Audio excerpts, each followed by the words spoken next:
Assalamualaikum warahmatullahi wabarakatuh.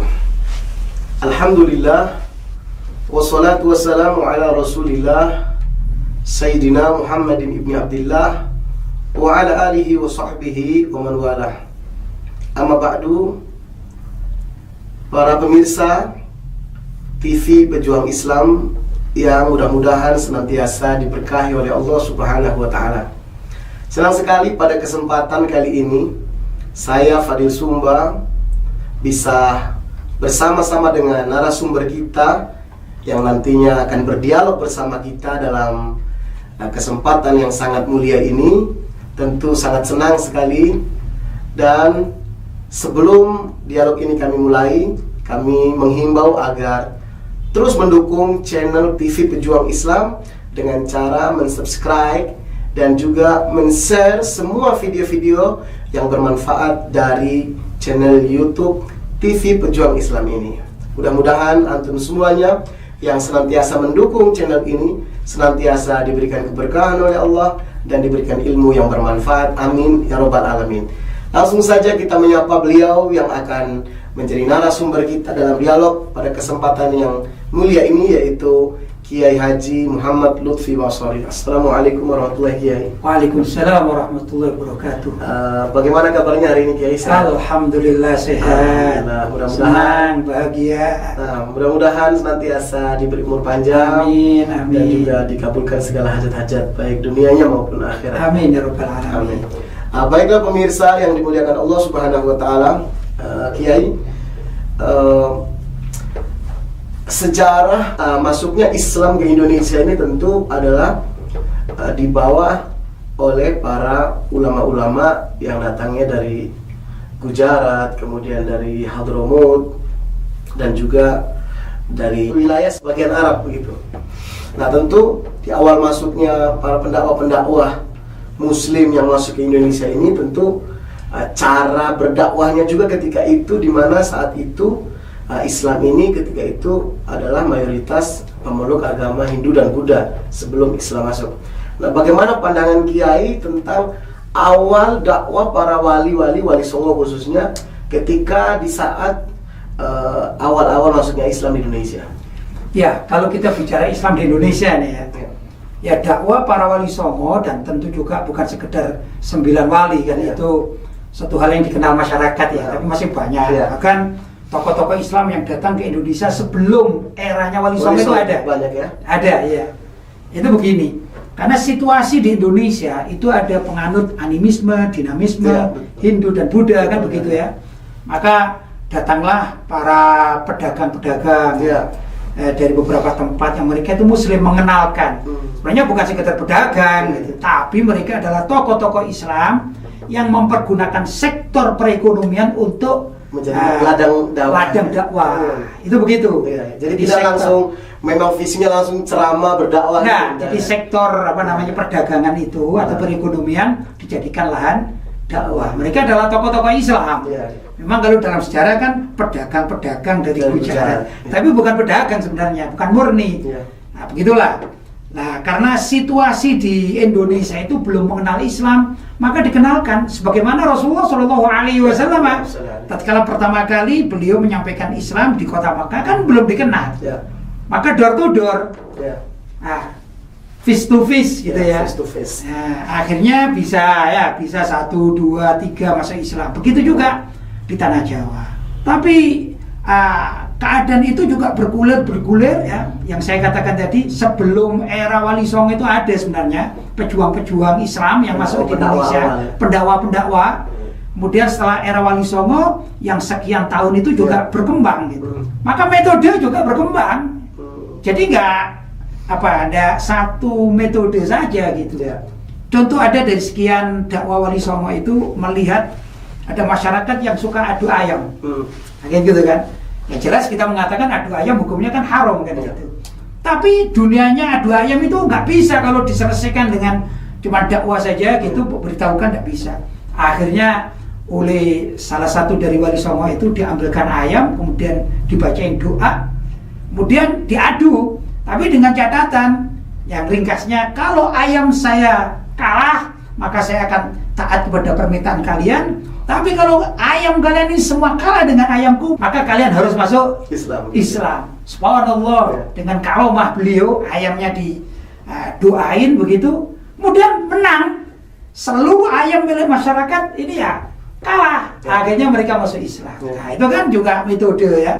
Kalau nahi mungkar ya begitu merampas ayam kan gitu Ya. kan, itu namanya nahi mungkar dengan fisik. Iya. Adu ayam tadi itu ya fisik namanya. Tapi apakah terus dai itu kalau misalnya sudah memenangkan seperti tadi pertarungan ayam, apa terus dia akan adu ayam ya enggak? Itu Ya. kan satu metode saja. Sekali dilakukan dan menang, Ya. akhirnya ayam-ayam yang lain itu bisa dikatakan dimusnahkan barangkali gitu ya. Ya. Entah dimusnahkan itu disembelih, dimakan. Ya. Akhirnya di situ tidak ada lagi adu ayam. Adu ayam. Ini yang namanya dakwah secara fisik, namanya nahi mungkar. Nahi mungkar ya. Jadi nahi mungkar itu boleh dilakukan secara fisik, sedangkan amar ma'ruf itu banyak di kalangan Wali Ya. Songo membuat satu syair-syair kan gitu.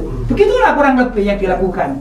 Jadi ya begitu yang dilakukan oleh para sahabat Nabi, semacam itu memang. Jadi kalau ada yang mengatakan jika apa yang dirintis oleh Wali Songo, semisal tradisi yang mereka sering kait-kaitkan kalau tahlilan itu adalah juga mengadopsi dari apa tradisi Hindu menurut sebagian orang, apa lantas omongan-omongan seperti itu bisa dibenarkan juga, atau memang ini bagian daripada sebenarnya ketidakpahaman mereka akan metode dakwanya Wali Songo yang mereka dalam berdakwah itu betul-betul masuk sampai dalam hal-hal semacam itu begitu. Ya begini, jangankan Wali Songo itu ya, yaitu sudah sekian dari generasi setelah Rasulullah Shallallahu Alaihi Wasallam. Rasulullah itu mengadopsi tradisi non Muslim. Ya. Contoh tatkala Rasulullah Shallallahu Alaihi Wasallam masuk ke kota Madinah itu kan ada orang-orang Yahudi yang berpuasa kan gitu. Yang ringkas cerita dalam riwayat itu akhirnya Rasulullah mengadopsi puasa Asyura kan begitu kan? Ini kan ada. Betul. Jadi Rasulullah pun mengadopsi tradisi orang-orang Yahudi. Tapi tradisinya diislamkan. Iya. Maka Nabi mengatakan sumu yauma Asyura, puasalah kalian di hari Asyura, tapi wa khaliful Yahud. Nah, ini yang penting. Iya.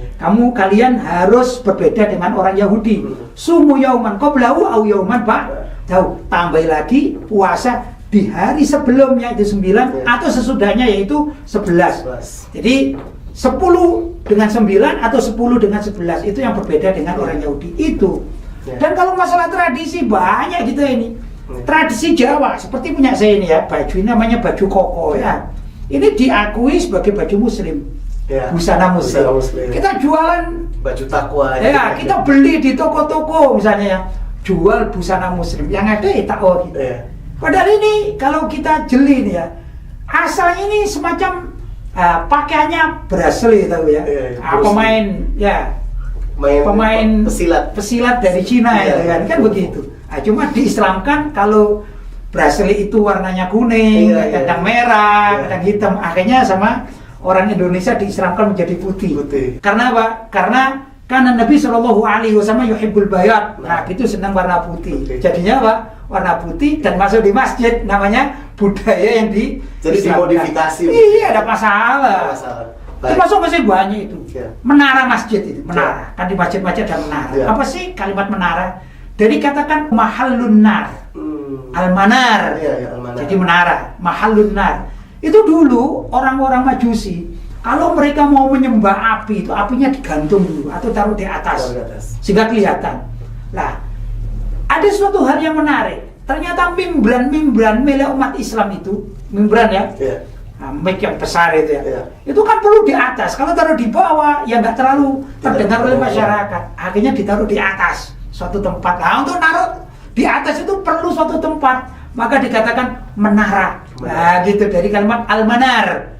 Itu juga tradisi non muslim, nggak masalah. Diislamkan, digantilah. Kalau misalnya orang lain menggunakan kidung-kidung misalnya, di Islam dikatakan di Islam ini dipergunakan untuk azan. Nah, ini kan islamisasi. Berarti termasuk beduk juga. Semuanya begitu. Iya. Jadi ya itulah, kita tidak kaku-kaku ya terhadap masalah metode. Namanya metode dakwah. Berbeda itu boleh dalam metode. Sayyidina Abu Bakar berbeda dengan Sayyidina Umar. Apakah beliau berdua salah? Enggak. Sayyidina Utsman berbeda juga dengan Sayyidina Abu Bakar dan Sayyidina Umar. Sayyidina Ali juga berbeda caranya, tidak masalah. Itulah ajaran Nabi Muhammad SAW. Jadi dengan perbedaan jadi kelihatan indah. Begitu? Indah, Ya. asalkan tidak saling menyalahkan kan. Yang saling menyalahkan kan gini, yang merasa amar ma'ruf sudah merasa benar, yang nahi mungkar yang merasa benar, akhirnya yang amar ma'ruf mencaci maki yang nahi mungkar membalas cacian yang amar ma'ruf. Ini yang merusak, gitu ya. Oke Kiai, itu tadi di era para ulama-ulama yang datang sebelum kemerdekaan Republik Indonesia, maksudnya jauh sebelum kemerdekaan. Kemudian terus berkembang metode dakwah sampai di saat-saat semacam ini. Apakah cara-cara yang dulu dipakai oleh para ulama-ulama terdahulu, baik itu Wali Songo ataupun sebelum Wali Songo ketika berdakwah ke Indonesia, masih relevan untuk dipakai di era yang sekarang sudah sangat luar biasa sekali perkembangan medsos dan macam-macamnya, atau memang ada sedikit pergeseran, artinya dengan menyesuaikan keadaan zaman yang sekarang tengah berkembang? Ya tentu namanya metode itu yang disesuaikan dengan zaman yang berkembang. Kalau saya misalnya sudah zamannya medsos, masa masih gendingan ya nggak pas lah, kan tepat lah ya. Kita juga sudah tahu kitab-kitab agama kan sudah banyak, seperti dulu ya. Nggak seperti dulu, tartil Quran juga banyak. Maka alangkah ironisnya, misalnya sekarang ada orang Islam gitu ya, bikin hajat atau membuat hajat keluarga, masih pakai gendingan gitu kan, kurang nggak ngerti keadaan zaman kan gitu, nggak up to date kan gitu ya. Ya itu ketinggalan zaman lah. Atau juga begini, kalau misalnya ada orang mengatakan, loh saya akan meniru salah satu wali songo yang adu ayam, ya sudah kurang relevan sekali kan gitu. Itu kan era-era kapan kan begitu. Sama dengan begini, di zaman Nabi SAW kan ya, dan para sahabat radhiyallahu ta'ala anhum kan itu kan nggak ada namanya medsos. Kalau kemudian mengatakan kita murni kembali kepada zaman Nabi, tidak boleh ada tambahan, berarti tidak boleh bawa HP, tidak boleh masuk televisi, tidak boleh rekaman semacam demikian, kaku sekali.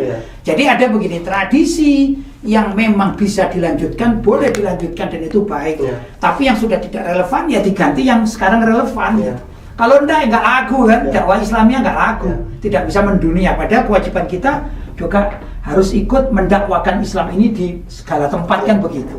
Memang ada perubahan metode ada pasti ada perubahan. Jadi kalau dulu para wali songo memang karena keadaannya seperti itu, belum banyak orang mengetahui Islam, kemudian kitab-kitab juga masih susah gitu kayak itu. Sedangkan sekarang ini cukup dengan handphone apapun bisa diakses. Betul ya, itu kitab bisa diakses, video-video ceramah di YouTube juga banyak, dan artinya sangat riskan sekali kalau masih ada orang-orang atau sebagian kaum muslimin yang kadang-kadang malah mundur ke belakang dalam hal mengamalkan amalan keislaman itu. Betul. Kemudian Kiai, saat ini kan tentu kan ulama ini macam-macam gitu, kayak sebagaimana Kiai tadi bilang, di antara para sahabat saja, antara Sayyidina Abu Bakar dengan Sayyidina Umar, itu cara berdakwahnya juga tidak sama gitu. Artinya yang disdakwahkan sama isinya, tapi cara menyampaikannya tentu tidak sama. Begitu juga dengan Sayyidina Ali dan juga Sayyidina Utsman dan para sahabat yang lain tentunya. Nah, bagaimana Kiai menilai ada ulama yang memang ceramahnya itu tegas dan memang seperti itu gitu, orangnya tegas, tapi ada juga yang lembut. Apakah semua harus lembut semua atau tegas semua? Nah, sebenarnya yang menurut pandangan Kiai ini seperti apa gitu? Ya semuanya harus ditempuh ya jalannya. Sayyidina Abu Bakar itu orang yang bijak. Nah itu bisa diadopsi oleh para dai-dai yang memang sifatnya itu lembut, orangnya lemah lembut kan gitu. Itu bagus mengikuti Sayyidina Abu Bakar As-Siddiq. Termasuk kalau pemalu tapi uangnya yang jalan, dia tidak banyak bicara tapi uangnya jalan. Contoh Sayyidina Utsman bin Affan, dermawan, itu juga kan dakwah. Ya. Tapi Sayyidina Umar ini luar biasa ini singa ini ya, singa padang pasir luar biasa. Itu orang kafir Quraisy ditantang satu persatu, tidak berani itu, luar biasa. Maka harus ada tokoh Islam yang mengikuti langkah Sayyidina Umar. Begitu, dan tidak salah, Nabi senang. Nah itu Sayyidina Ali, mungkin kalau zaman sekarang ini ahli dialog. Karena Sayyidina Ali ini cerdas, mungkin dibutuhkan bagi orang-orang yang zaman sekarang meniru Sayyidina Ali dalam dialog Ya. keilmuan, begitu. Debat dan macam-macam. Ya, debat barangkali begitu ya. Ya. Luar biasa. Ini adalah aset. Dan oleh Imam Busiri dikatakan, wa kulluhum min Rasulillahi multamisun. Semua itu dari Rasulullah diambil. Ya. Horfan minal bahri au rosfan minad diyami. Itu ibarat segantang air dari lautan, air lautan. Ilmunya Rasulullah diambil segantang. Rosfan minad diyami atau sepercik dari curahan hujan ilmu Nabi Muhammad SAW. Semuanya dari Rasulullah. Ya. Maka dai-dai demikian juga dai di kalangan kita itu ada yang tegas, Ya. berarti ngikuti Sayyidina Umar. Ya. Ada yang lemah lembut, berarti ngikuti Sayyidina Abu Bakar. Ada yang dermawan, pokoknya didukung semua Ya. gerakan Islam, berarti ngikuti Sayyidina Utsman. Ya. Ada yang memang ahli debat, ahli dialog untuk mengalahkan orang-orang atau musuh-musuh Islam. Ya. Berarti gambarannya mengikuti Sayyidina Ali bin Abi Thalib, demikian dan seterusnya. Tidak masalah. Ya. Yang jadi masalah itu kalau ada, mohon maaf, Ya. dai yang melenceng dari aturan syariat. Wah, ini yang perlu dilawan ini. Ya. Apa itu? Yaitu misalnya mengikuti aliran-aliran sesat. Ya. Karena ada ya terpengaruh. Ya ini yang perlu diluruskan. Entah mau lembut mau keras pokoknya. Mau dia Kalau udah lembut, sesat dia keras. isinya. Kalau keluar dari ajaran syariat, aturan syariat ini yang harus diberantas oleh para ulama. Ya. Karena di zaman Sayyidina Abu Bakar As-Siddiq radhiyallahu ta'ala anhu, beliau tatkala memegang tampuk pimpinan sebagai khalifah pengganti Rasulullah sallallahu alaihi wasallam, itu beliau mendengar ada sekelompok orang yang baru masuk Islam. Nah, itu tokoh-tokoh ya, kemudian enggan membayar zakat, tidak mau. Kenapa? Loh, saya kan bayar zakat di zamannya Nabi Muhammad. Sekarang Muhammad sudah tidak ada, sudah saya nggak mau bayar zakat gitu. Itu Sayyidina Abu Bakar marah. Padahal beliau lembut kan, Ya. bijaksana, marah itu. Beliau ngangkat pedang, kemudian membuat pasukan khusus untuk memerangi orang yang ingkar zakat. Ya. Begitu. Ya, luar biasa Sayyidina Abu Bakar. Padahal tadinya lemah lembut. Tapi kalau ada kemungkaran belum jadi tegas. Jadi begitu. tidak dibalik kelemah lembutan beliau, kalau ada kemungkaran, Iya, tegas, sama mau beliau. Bukan berarti Ya. kasihan biar saja lah. Ya, Itu ya. enggak. Beliau tegas, Ya. bikin pasukan Ya. untuk perang melawan pengingkar zakat. Ya. Luar biasa ini. Nah, yang repot sekarang ini kan kadang-kadang Zia sebagian orang gitu ya, kami ini lebih suka yang lembut gitu, kalau yang keras-keras gitu kami kayak kurang seret kan. Ada zaman sekarang orang-orang semacam itu. Tentu ini kan menyalahi apa yang sudah pernah terjadi di zaman sahabat, kemudian di mana sahabat sendiri di antara mereka ya beda-beda begitu.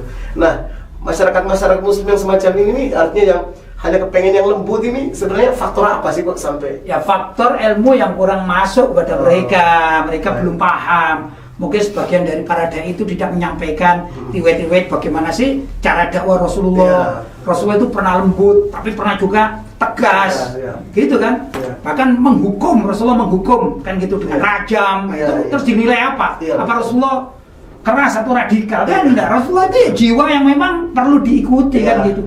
Rasulullah menyantuni anak Ya. yatim, tapi Rasulullah juga menghukum potong tangan. Ya, ya. Ini kan suatu ilmu yang harus dilakukan bersama-sama. Nah, begitu. itu yang menarik Kiai. Jadi di era semacam ini kadang-kadang dakwah yang tegas, dakwah yang sedikit vokal itu acap kali dianggap dengan dakwah yang radikal gitu oleh sebagian orang. Nah, bagaimana pandangan Kiai terhadap pernyataan-pernyataan daripada sebagian orang yang menganggap, wah kalau dakwah yang keras, dakwah yang tegas itu pasti radikal ini gitu. Gimana itu? Sekarang perlu kita tanyakan pada mereka. Ya. Rasulullah memimpin peperangan bukan cuma sekali, Ya. berkali-kali. Apakah Rasulullah radikal? Ya. Enggak lah, Ya. Rasulullah adalah uswah. Ya. Jadi salah besar orang mengatakan, oh yang angkat pedang itu radikal. Salah besar. Ya.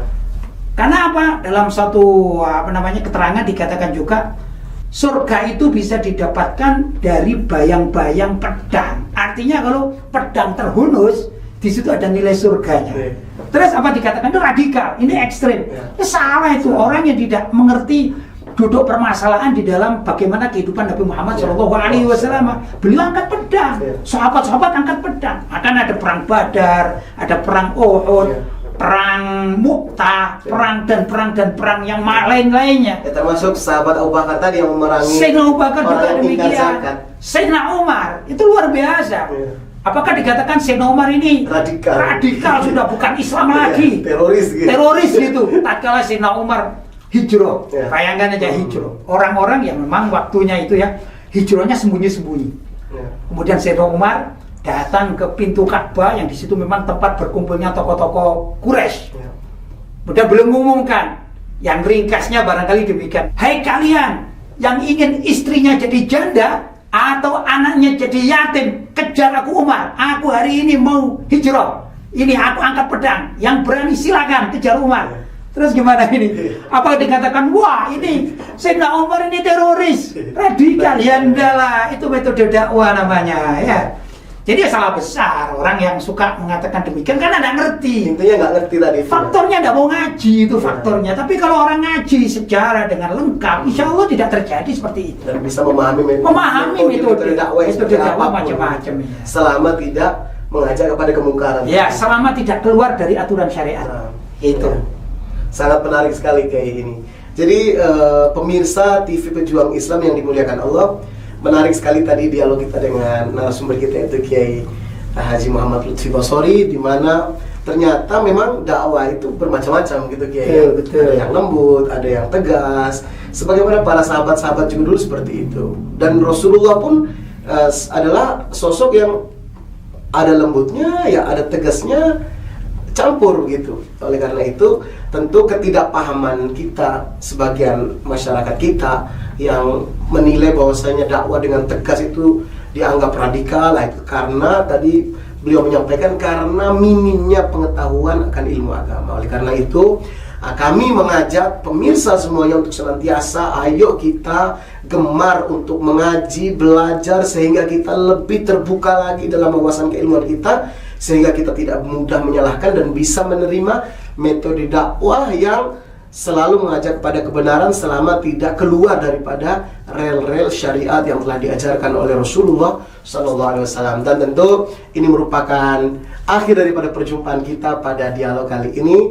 Terima kasih banyak telah mengikuti dialog kami bersama narasumber yang begitu luar biasa, yaitu Kiai Haji Muhammad Lutfi Basori. Kita doakan terus mudah-mudahan beliau ini senantiasa diberi umur yang panjang, sehat walafiat, dan ilmunya bermanfaat bagi kita semua. Amin. Saya Fadil Sumba undur diri juga dari hadapan Anda semuanya. Akhirul kalam, mudah-mudahan bermanfaat. Wassalamualaikum warahmatullahi wabarakatuh.